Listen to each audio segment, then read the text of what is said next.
আসসালামু আলাইকুম ওয়া রাহমাতুল্লাহি ওয়া বারাকাতুহু। আজকে পবিত্র জুম্মার দিন। এই পবিত্র জুম্মার দিনে যে সকাল সকাল গোসল করবে, পরিষ্কার কাপড় চোপড় পরিধান করবে, নতুন পাক পবিত্র কাপড় চোপড় পরিষ্কার পরিধান করবে, সুন্দরভাবে উজু করে সুগন্ধ ব্যবহার করবে, আতর সুরমা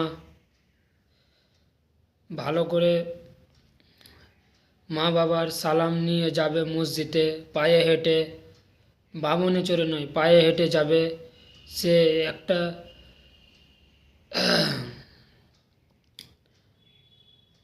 ইমামের কাছাকাছি যে বসবে, ইমামের কাছে পেছন দিকে যে বসবে কাছাকাছি, সে একটা কুরবানির স্বভাব পাবে উটের।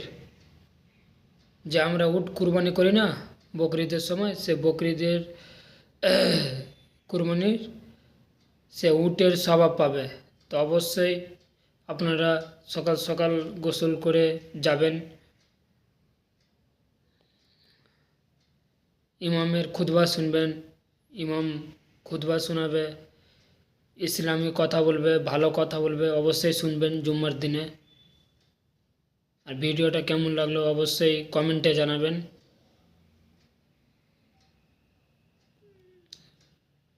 আর বেশি করে শেয়ার করবেন ভিডিওটা।